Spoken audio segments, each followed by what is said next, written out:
Om Apyayantu Mangali Vakramashakshushrotram Atu Indriyan Brahmendriyani Sarvani Sarvam Brahma Upanishad Maham Brahma Nirakaya Ma Brahma Nirakaro Anira Karamayastu Anira Karamayastu Tadatmani Nivateya Upanishadsu Dharma Ste Vaishantu Te Vaisantu Om Shanti Shanti Shanti. May all my limbs grow strong, so also my breath, my speech, eyes, ears, and all my organs. All is Brahman, of which the Upanishads speak. May I never turn away from Brahman, may Brahman never turn me away. Let there be no turning away, at least on my side. I am engaged in the study of the self. The Upanishads speak of qualities that one must possess to succeed in such a study. May I acquire those qualities. All peace, peace, peace. So we'll read through the verses we've covered already. We finished section 1 and got partway into section 2. So disciple, by whose will is the mind drawn towards its object? Who makes the vital breath, the first sign of life, function? Ordained by whom do people utter words? Which God directs the eye, the ear, and other organs? Teacher, in Brahman is the ear of the ear, the mind of the mind, the speech of the speech, the breath of the breath, and the eye of the eye. Therefore the wise, giving up the notion that they are associated with these organs, depart from this world and become immortal. The eye does not reach there, nor does speech, nor the mind. We do not know how a teacher can possibly explain it to a disciple. We do not know. That Brahman is different from all known familiar objects. It is beyond even unknown objects. This is what we have heard from the ancient ones who explained it to us. Know that alone to be Brahman, which cannot be described by speech, and by which speech becomes the vehicle of expression. Yet Brahman is not this sense world that people worship.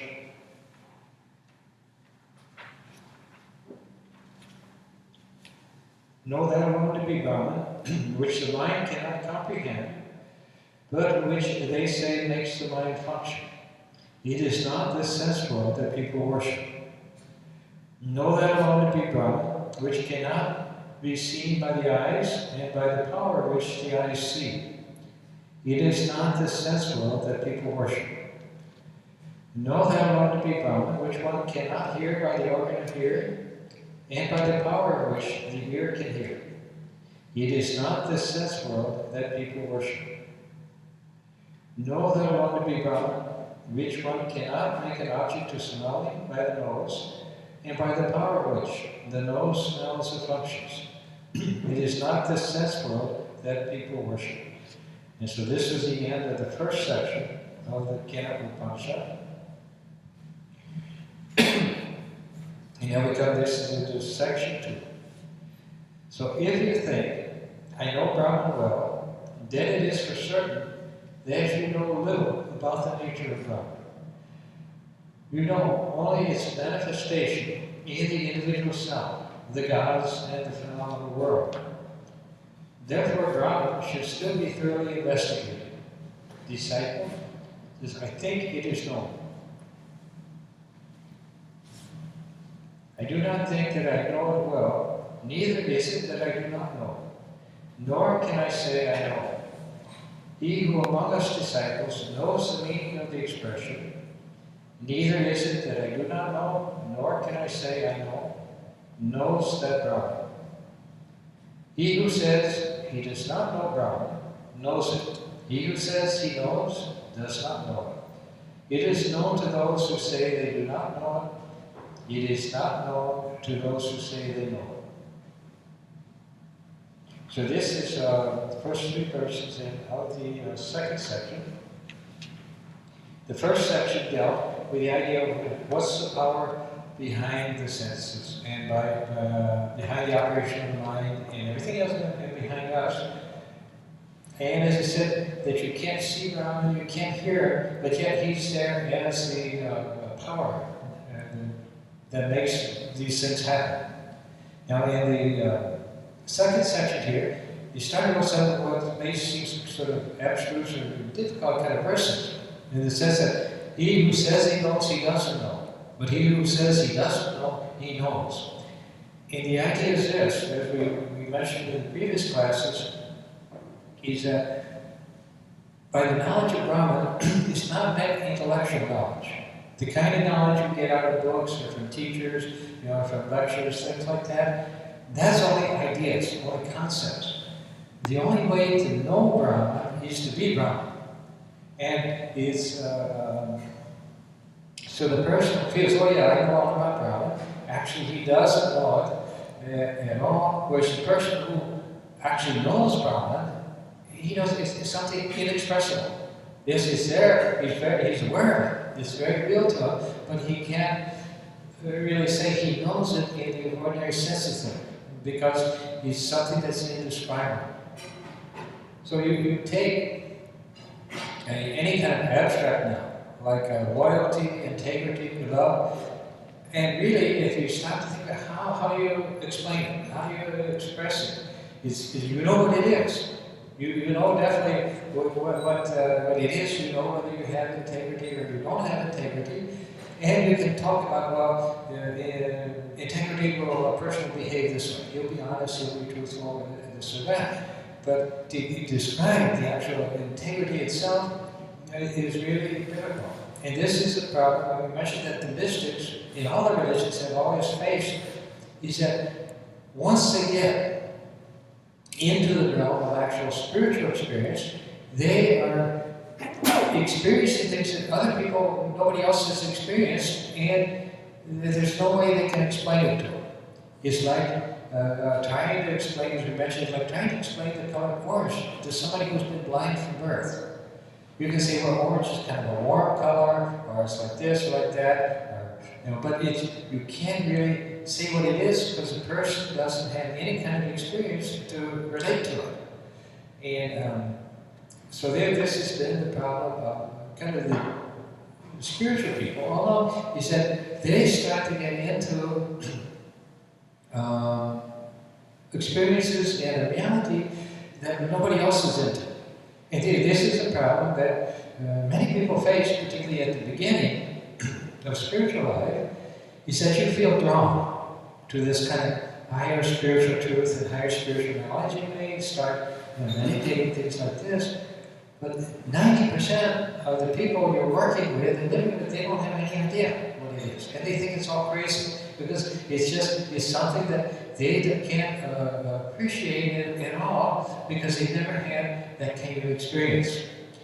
And this is the big problem that a person faces in kind of on the spiritual path, is that he's kind of seeking something without knowing what it is.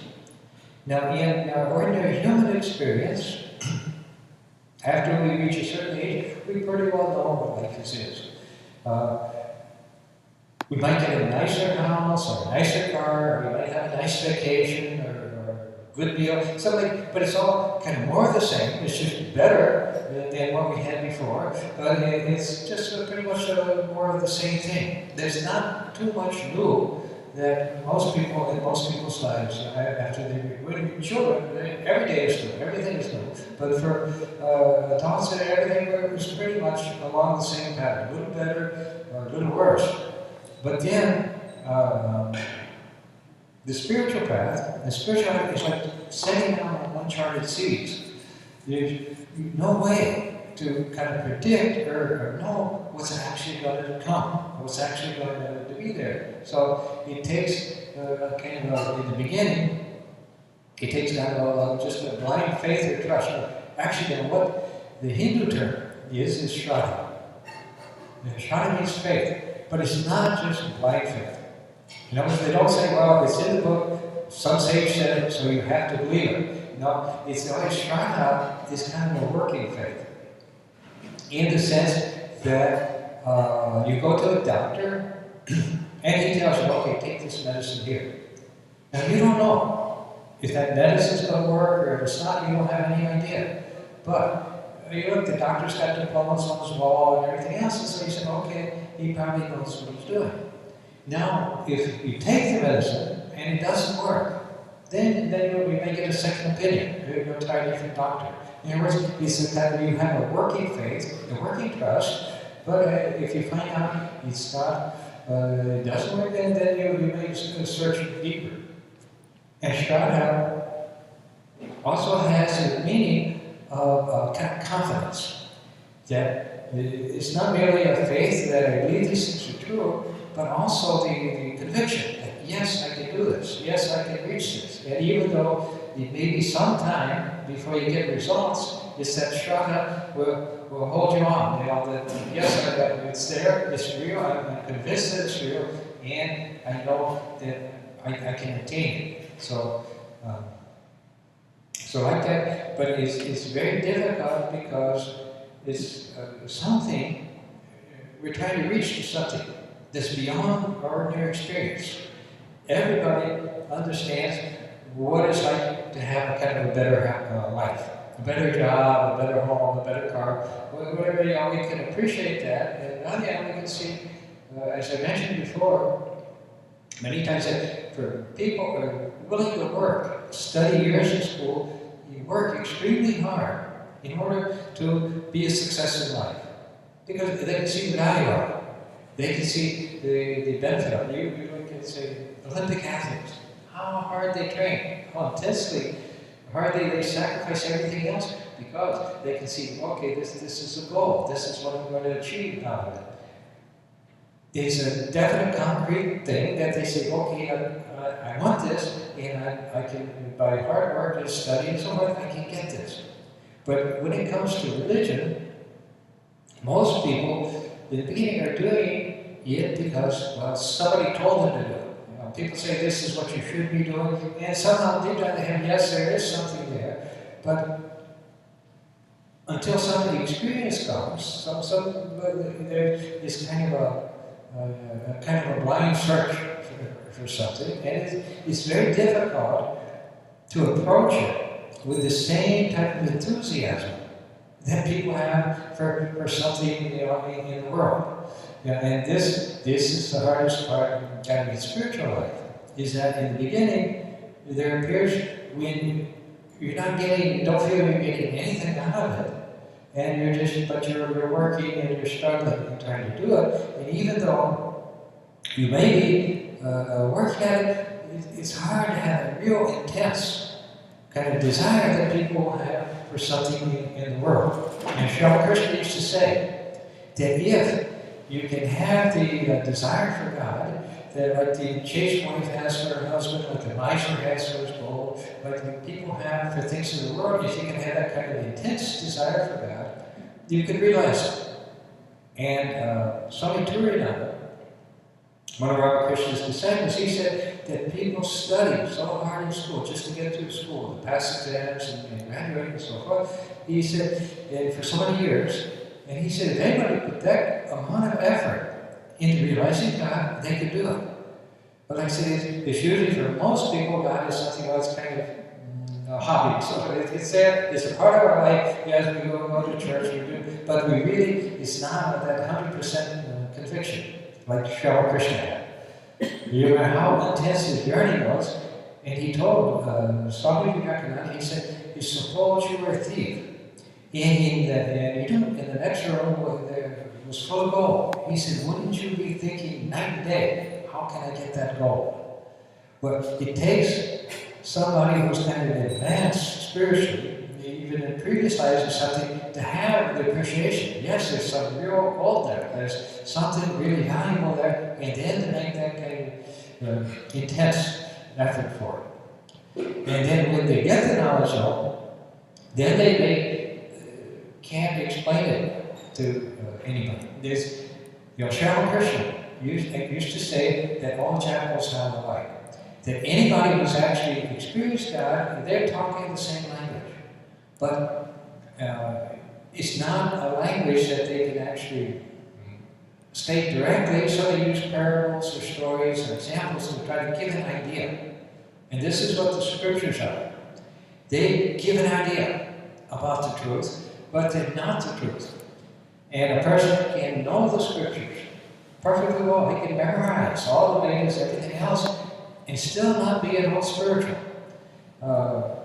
He could be kind of a egomaniac. I'm the greatest scholar in the world, and so on, the biggest pundit, and all this. And then the pundits, they fight among themselves and debate and so forth. And, not being all spiritual. Sri Ramakrishna used to say that often pundits are like vultures. They can soar high in the sky, but their gaze is always on the carrier down below. Meaning a person can get heights of high thought or expression, but yet their focus is also name and fame and my personal life and so forth. And you see this often in the lives of great writers or artists, things like that. They accomplish wonderful things, but then you look at their life and it's such a mess. What they are so often so egotistical. And I remember Ernest Hemingway, he met a fellow author and he punched him because they were arguing back and forth. The other guy said something bad about Ernest Hemingway, so they just happened to meet and then they got a big fight and like that. So like that, it's all, but they can write brilliantly and sometimes write very kind of spiritual, inspired things, but yet their mind is still at kind of the personal level. So like that, the true spiritual thing, they really can't be expressed unless somebody else, except to somebody else who's kind of at the same level, per se. Now, I told you a story of Swami Varadananda when he was on his deathbed. He was having all kinds of highly spiritual experiences. And he mentioned to the people around him that he's having all these wonderful experiences, but he said, who can I tell this to? And he said, if Swami Shivananda was here, he would understand. But who else can I express these things to? And so this is, the mystic often is in a very kind of lonely position, in the sense that he can't really relate completely or express completely to other people, ordinary people. And also, one of the warnings they give is when a person wants to start on the spiritual path, is to kind of be careful of the company you keep. Because most people, if you express any kind of religious idea or spiritual, they say, well, you're crazy, and it undermines, you're not strong enough yet, so it'll tend to undermine your own confidence. And I told you in passing on that some of the early American followers of Vedanta, people told me they needed a psychiatrist, a husband or wife, because they wanted to sit and meditate. People, and up until the 60s or so, in America, to sit and meditate was a very bizarre behavior. People didn't understand it at all. It's like Sri Ramakrishna said, that when a tree is first planted, it's very fragile. And anything comes along can destroy the tree. But he said, later on, when the tree is fully grown, then he said you can tie a cow or an elephant to it and it won't bother the tree. But he said, like that, in the beginning of your spiritual life, it's very important to keep the right kind of company that will help you, uplift you. Keep people who are kind of like-minded with the spiritual ideal. Later on, when a person's attained a certain spiritual kind of development, then he can mix with anybody and not be affected. But in the early stage, it's kind of very difficult because you're usually the only one who's really thinking in these terms. And this is what the value of satsang, of what they call company of the holy, a company of the good. You come to a place like this and you find people who are on the same path, who can appreciate what it is, and then that gives you a kind of a foundation, helps you, gives you confidence and kind of steadies your progress.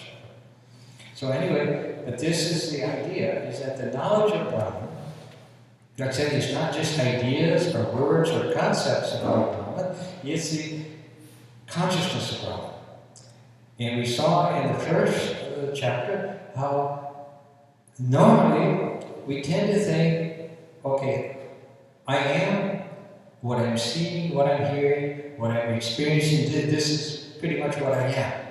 And for most people, we're totally absorbed in these things and not thinking that there can be another reality. For most people, this world that they experience with the eyes and ears and so on, this is the real world. This is what they consider. And they consider whatever's happening to them in life to be reality. But in fact, all the time we're wonderful spiritual beings, and we're always with God, and nothing that ever happens in the world can actually harm us or hurt us in any way, because we're immortal spirit. And so, in the first chapter, they emphasize that you can't see God, you can't see Brahman, but because Brahman is there, the eyes see. And because Brahman is there, the ears hear. But it's not something physical that you can see or hear. It's this deeper consciousness. And we mentioned before many times through the meditation class and all, how you have the basic 3 levels of consciousness. You have the physical level, where your primarily sense of existence, of identity is I'm a body, and what I'm experiencing through the body, this is reality. Then you have the mental level, which is where you become more introspective. You withdraw your attention somewhat from the outside, physical level, and you become aware of the mind. And the mind opens up tremendous new vistas. Because the person who's purely physical is not much more than an animal. He'll just sleep and eat, react to heat and cold, pain, and things like that, but not much more than that. Whereas the person who's gone to the human level, or to the mental level, he becomes the true kind of human being. Because it's out of this that all of the creation, all the science, technology, everything has come. But then there's this deeper level of the Atman, or the spirit, which is, he's called the self. Because it's the real self, it's who we are, it's what we are, it's what we've always been. And as soon as you become aware of that, then everything is transformed. Everything then becomes divine. And this is, whereas before, you saw the world made up of the various opposites of good and bad, and you were living a life basically of drudgery, being in a rut and so forth. Suddenly, everything you realize is an expression of divinity, and you're aware of that divinity. And this is a key point, is that this knowledge of Brahman, or this spiritual, mystical kind of, this is something that can be experienced. It can't be explained, it can't be described, but it's something that you can become conscious of. And in Vedanta, in Hinduism, this is the whole gist of religion, is somehow you have to be conscious of that which is the reality of your being, which is the reality of the whole universe, and you can actually be aware of it. And it's interesting that the ancient sages, who gave us the Upanishads and Vedas, they never said, I've had this wonderful revelation, I've experienced this wonderful spiritual truth, and now you have to take my word for it, because I'm a great sage. They always said, this is what I've experienced, you have to experience. He said, me telling you won't help. You have to experience it for yourself. So always along with the teachings, the revelation, they also give the means by which a person can experience that same thing that the sage has experienced. Each and every individual has the possibility of experiencing it. And these techniques are called the yogas. Jnana Yoga, the path of knowledge; Bhakti Yoga, the path of devotion; Raja Yoga, the meditation, Karma Yoga, the action through all of these, a person is trying to lift his consciousness, trying to get beyond that sense that, oh, I'm only the body. Oh, I'm limited to what I can do with my body. I'm limited to what I can know because of my education, whether it's good education, bad education, this is all I know. All I know is what people have told me as I was growing up with their childhood, and I'm limited, I'm confined to that. But actually, each and every individual is an expression of an infinite divine reality, an infinite eternal divine reality. And as soon as a person becomes aware of that, even in a small way, then his life gets transformed, and gradually everything around him starts to get transformed. Because it's like once the light is there, everybody around gets the light too. It's not that a person starts to preach, and I think that's a very kind of mistake that will get him off the path. If he starts saying, oh, I'm a great spiritual teacher, and he starts telling everybody, converting everybody, but we're not with friends pretty soon. But just because somebody's got the light, it will shine on everybody else. And just to see the world and the state the world is in it's the sum total of the state of consciousness of the 6 billion people who are living in the world. Now, if somebody reaches a higher state of consciousness, then that begins to, in a subtle way, uplift everybody else.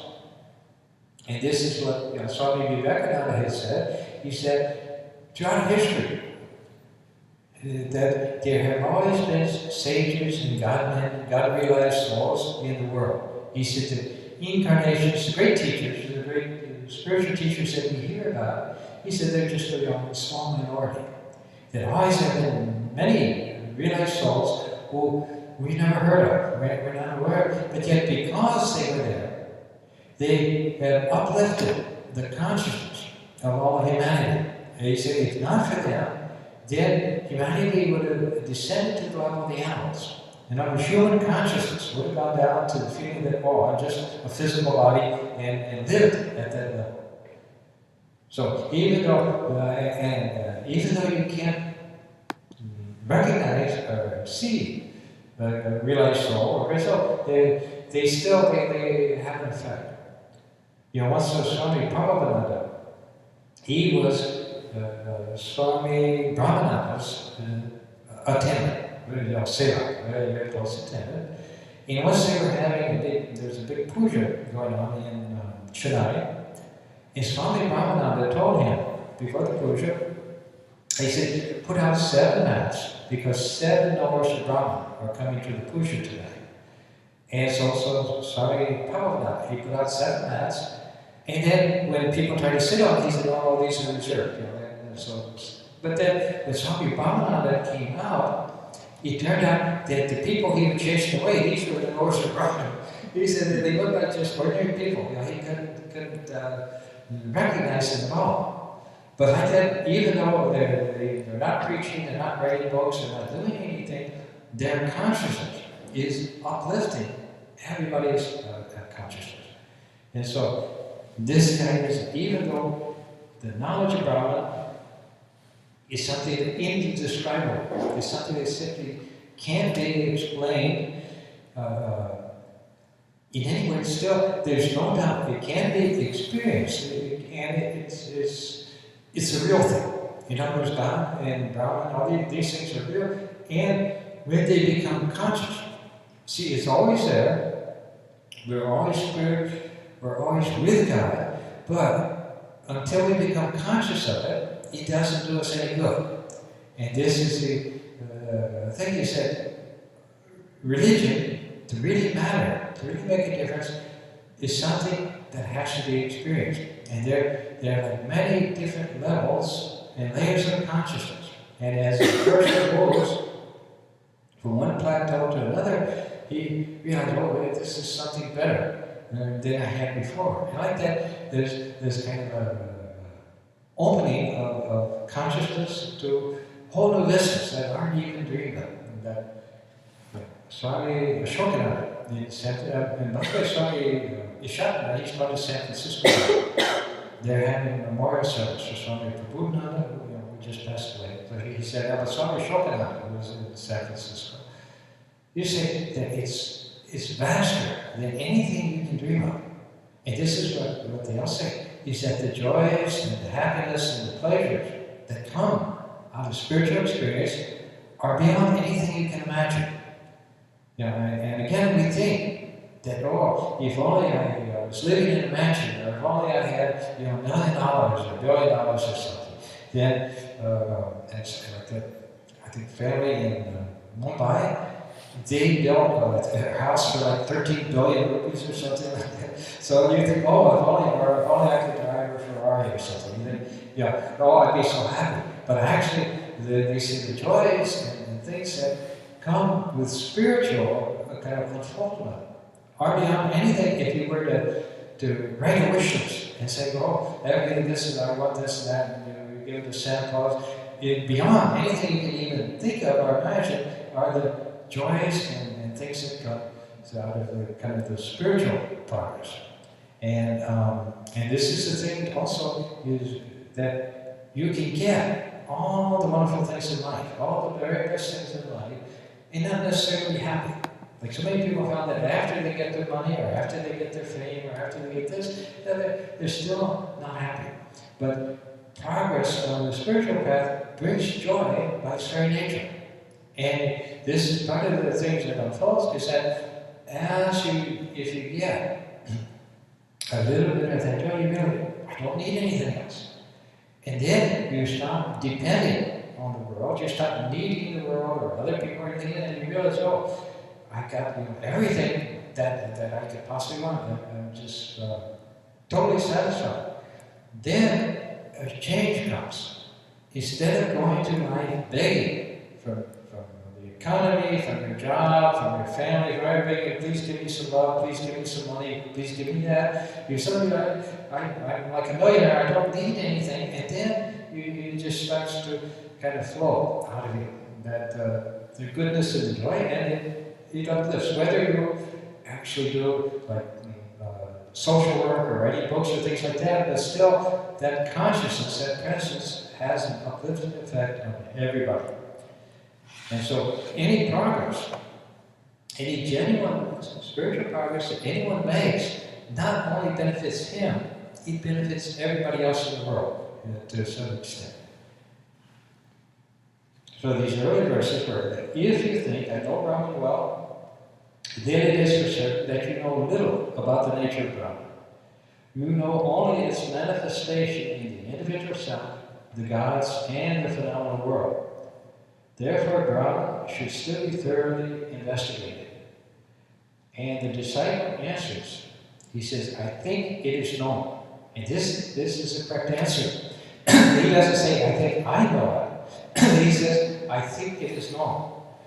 Because that Brahman is something deeper than the personal I, which is, okay, I know this, and I know calculus, I know that. But deeper than that, kind of out of which it has come, that I has come, is the Brahman. And like I said, it's not that I know Brahman, actually it's that Brahman knows me. Brahman is the one that's aware of me. And so the student, he has answered perfectly correctly when he says that I think Brahman is known. He says, I do not think that I know it well, neither is it that I do not know it, nor can I say I know it. He who among us disciples knows the meaning of the expression, neither is it that I do not know, nor can I say I know, knows said Brahman. He who says he does not know Brahman knows it. He who says he knows it does not know it. It is known to those who say that they do not know it. It is not known to those who say they know it. But it doesn't mean that everybody who says I don't know Brahman knows Brahman. It's a different meaning. There's known and there's unknown, and then there's Brahman, which is just neither known nor unknown. It's indescribable. So it's not a case being ignorant as being unable to express it.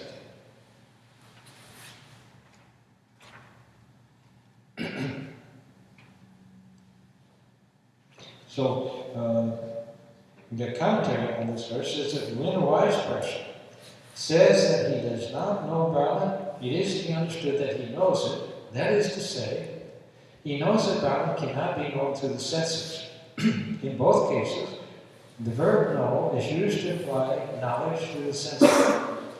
When an ignorant person says I know, he is referring only to his sense experience. What he thinks is Brahman is not Brahman at all. He does not even have any idea about the nature of Brahman. But when a wise person declares that he does not know Brahman, he means that he does not know Brahman as an object of the senses. He knows that Brahman cannot be known that way, that it can only be known through a supersensuous experience. This indicates that he knows Brahman. In other words, you can't know Brahman through the senses, you can't see it or hear it or taste it. You also can't know Brahman through the mind, because the mind can only form ideas or concepts about Brahman, whereas Brahman can only be known by kind of the direct experience. And this can happen, as a person goes deeper into meditation. Or in meditation, basically you're trying to withdraw your attention from the external world, from what you see and hear and so forth. You're trying to drop and bring it within. And then you become aware of the mental world. And usually there's some mental practice that you may follow, like repeating a mantra or so forth. But then gradually, as you go on with that, as you become more kind of introspective, gradually you become aware that there's something else there. That in addition to the external world that I see and experience, through the senses, but also in addition to the thinking and emotions and memories and things going on in the mind, there's something else here. And in time, with practice, that something else will start to kind of flow into. And you'll start to get kind of intuitive experiences, intuitive knowledges. Right? That things, and they're things generally that you can't express, but they're definitely real. They're definitely something real, but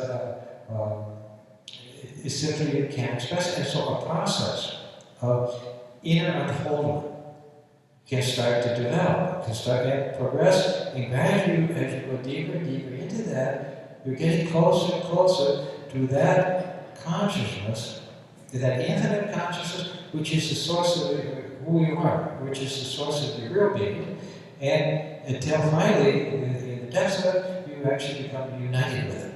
And then, you become it. And you're no longer a human being. You no longer think of yourself as a human being or a particular personality. You realize, oh, I'm body, I'm conscious, I'm that immortal spiritual consciousness.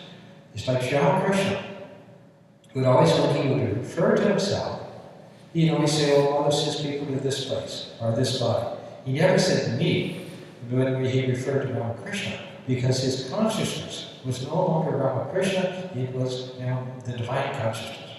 And so that, a person who's attained some degree of that, who's become somewhat established in that, doesn't lose that anymore.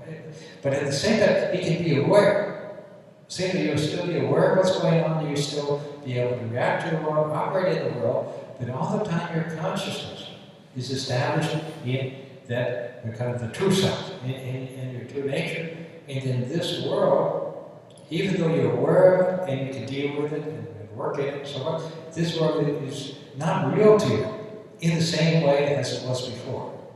Like I said, you're aware of it, but it's formed like a dream or a show or something. It's not real like it was. Now, when it was real, then it was a prison. Then it was like you were in a cage and this is all you could know. Now you're out of the cage and you're just kind of watching it. And this is the fundamental kind of principle behind that. Who you are You're the one you're what they call the Sakshi witness. You're the one that's aware of this. You're the one that's watching it. You're not him. You're not the physical experiences, and eventually you're not even the emotional experience, the mental experiences, the emotions and memories and desires and all these things, the personality, that's not you either. Actually, the word personality, it comes from the word persona. And this is back in the ancient Greek theater, the actors, they used to have like big masks that each actor wore, showing whether they were a hero or they were a villain or this and that. And I think each of us, as we're growing up, particularly in our teenage years now, we shape a personality, a persona. That's something that we project out to the world. And we then tend to believe it so much that we say, okay, this is what I am. And whatever kind of quirks and things are going on in that personality, we say, oh, this is me. But actually, when you go deeper, you discover that you're neither the physical body with its physical experiences and its physical limitations. You're not the personality, the mental personality with its limitation. You're actually seated in the lap of God. You're children of immortal bliss, always, all the time. And now you still can be aware of the world, you can still function in the world, but your experience, your consciousness is totally different. And so this is the thing, is that you can't know it just by studying books, even though you can become a great scholar, you can get a PhD and tenure and things, but you can't really know it that way. You can only know it as it begins to unfold from within your own consciousness. And then gradually, more and more, once you make the connection, once you begin to make the contact, then God itself begins to draw you and begins to teach you and guide you and protect you. We all have that capacity to have God himself, have the Divine Mother looking after us, taking care of us, guiding us, teaching us, showing us. And that, once that happens, begins to happen, your whole life is transformed, and all the kind of the negative, the fears and everything else will begin to kind of disappear. And you realize, one of the things that comes, one of the basic things, science and progress, is what Swami Vivekananda says, abhyaya, fearlessness. What's the fear? If you know that you've got God behind you, what's to worry about? What can harm you? What can't you cope with? Everything. When you have that connection, you can cope with anything, because you're kind of a wonderful divine being. And so this is the idea, is that you can't get it just how to study books, things like that. Although they're a stage, because it gets you thinking in these terms. Yeah. If you don't study these things, come to temple, come to classes, things like that, the thought for most people just never crosses your mind. You just have your daily routine, go through that, and never think of anything higher. So being exposed to the teachings and studying them, thinking about them, this is an important stage, but eventually it needs to evolve into actual experience. And most of it, when the person gets into the actual experience, most of what he's learning can't be explained. He can't explain to other people, but it's definitely real, and it's definitely kind of a wonderful thing for him, but it's just unexplainable. So then we come now, this is verse 4. When one attains Brahman, at all levels of one's consciousness, one attains true knowledge, and one goes beyond life and death. By self-knowledge, one attains strength. By true knowledge, one attains immortality. So as a thread runs through the jewels in the necklace, so also Brahman, as Chaitanya, our intelligence, is present through all of our mental experiences. For instance, there's a lamp burning in a room. There may be many objects in the room, but all of these objects are illumined by the lamp. Similarly, the mind, in all of its functions, is illuminated by Brahman, or Chaitanya. If Brahman were not present, we would not experience anything, because our senses cannot function independently. Yet, Brahman is always the same, unchanging. It is behind all of us, all of our mental experiences, and yet it is not affected by them. So when we realize this Brahman, we attain immortality. The idea is that our experiences may vary, but our own self is always the same. The example of a movie screen is very apt here. The screen is constant, it is always there. And so many different pictures are projected on the screen, but the screen is unaffected. Similarly, the Atma, the self, watches this world of sense experience called life, but it is not affected in the least. The Atma is always the same. It is the Sakshi, the witness. So the Upanishad also says that when you know your true nature, yourself, you attain vira, strength. Generally, we are at the mercy of our experiences. Our happiness and misery depend upon our good and bad experiences. This is because we identify ourselves with our sense experiences. But in reality, we are unaffected by such experiences. We are always the same. When we know this, when we know our real nature, we become strong.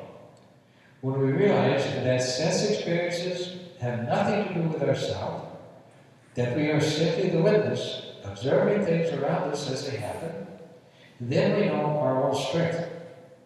Self-knowledge means knowing that the individual self, Jivatma, and the cosmic self, Paramatma, are one and the same. The Paramatma has no birth and therefore no death. It is immortal. Thus, when we attain self-knowledge, we also attain immortality, Amrita. So as we mentioned, that the real self is consciousness, Chaitanya, and it's described as a witness. In other words, right now, I said, we are all here in this room, we all have the sense, okay, I'm sitting in this room, but actually we're not. We are sitting in God, and we are looking out and seeing this scene before us, and seeing this kind of room before us, and if we were realized, we would know, oh, I'm with God, and then I'm seeing this wonderful show going on. But if we're in ignorance, we think, oh, this show is reality. This show is the only thing there is. And then we get down by it. If good things happen to us, oh, then we're happy. But if bad things happen, then we're unhappy. If the mind is in a good mood, we're happy. But if the mind's in a bad mood, then we're miserable. And like that, we're going to up and down, and we're going to very small things, very limited things. But if we can know our real self, realize that we're always with God, you also at that time realize everybody else is with God too. The whole world, nothing is there that isn't God, and that universal consciousness, that divine consciousness about it, that's who I really am. And the person who's attained that, he has everything. He didn't have any need to go out and make a lot of money, or go out and have a big house, or go out and do this or that, because he knows, okay, this is reality, and that reality is everything. You know, I was just reading about a sage who was over in India, I don't remember his name, but his whole life, he just sat and meditated. And one time there was a flood, and the water was like up to his neck, and he didn't even know it. It was like Swami Varadananda.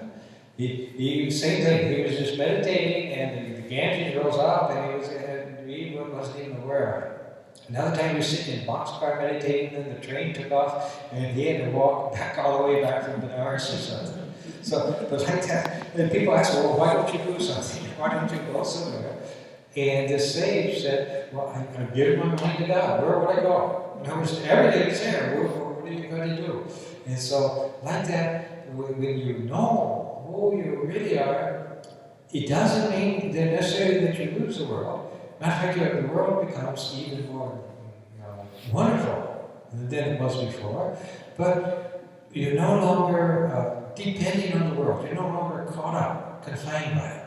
Like I said, as a human being, we're confined continually by whether we have good or bad experiences, whether we have good or bad thoughts and feelings and so forth, because we're saying, oh, this is reality, and I'm in this reality, and this is me. But when you know, oh, I'm spirit, I'm with God, then as things happen, they may be good, they may be bad, but it actually has no effect on you at all, because you're Atma, you're spirit. This world then is no longer you. This particular person is no longer you. And as you begin to understand that, and begin to be established in, you eventually that you are the whole universe. You're the consciousness, the Chaitanya within every single being in this universe.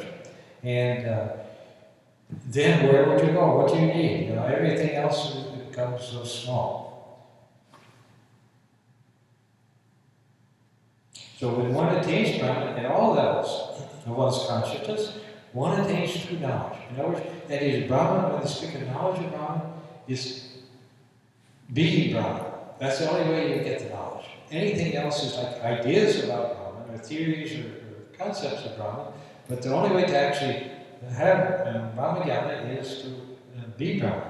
So when one attains Brahman, at all levels of one's consciousness, one attains true knowledge.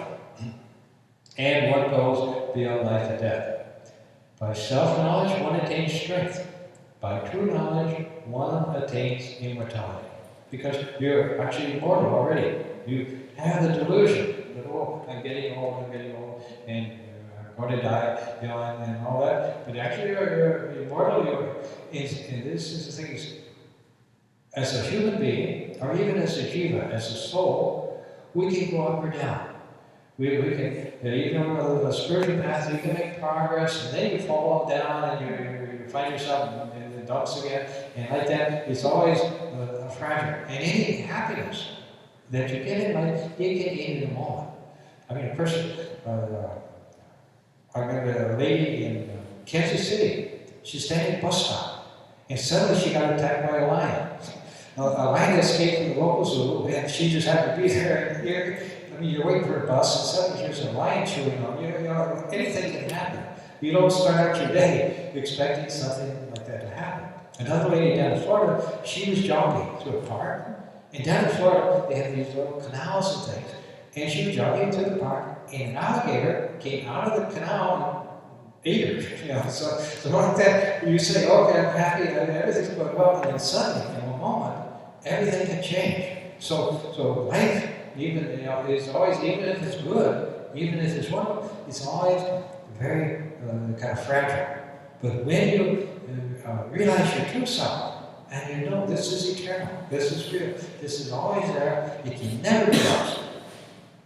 I can have a delusion that I'm in heaven, or I can have a delusion I'm in hell, but it's only that, it's only a delusion. In truth, I'm always here with God. I always have to be here with God. God has to be here with me. It's just a question of whether I'm aware of it or I'm not aware of it.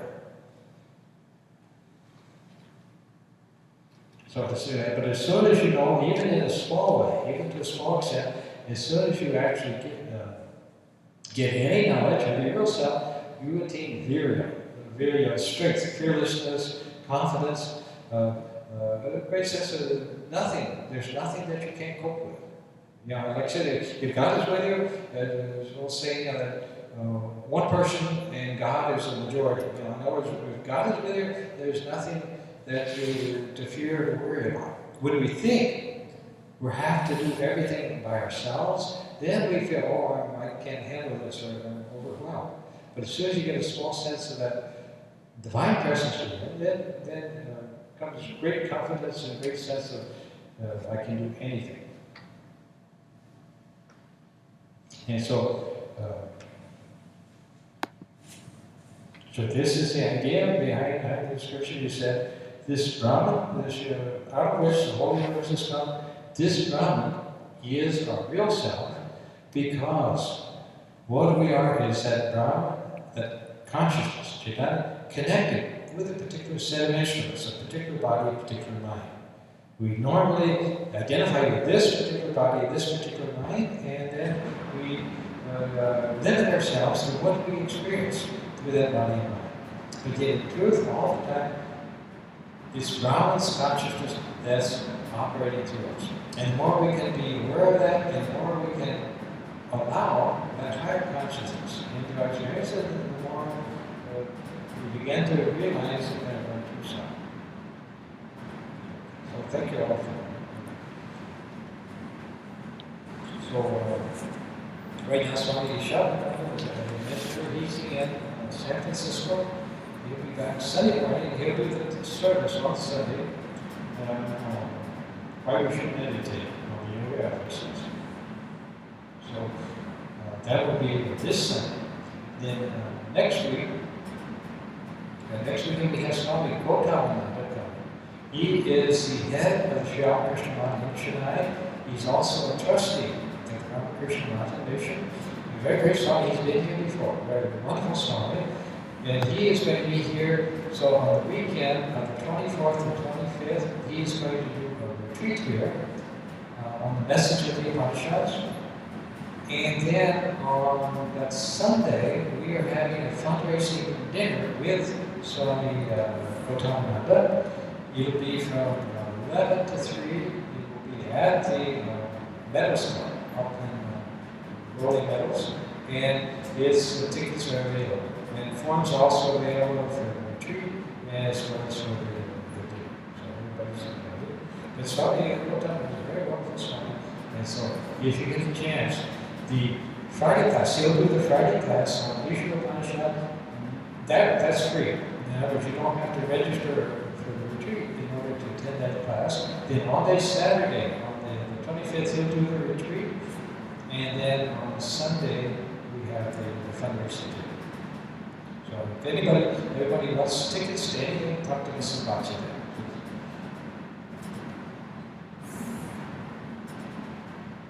And also then later in the month, on October, this will also be next week too. On Thursday, October 23rd, we'll be celebrating Kali Puja. So that will start at 7:30 p.m. right after Arati. There'll be the puja, then I think Swami Varadananda will give a little discourse then too at the puja. So, and then we'll have the prasadam also afterwards.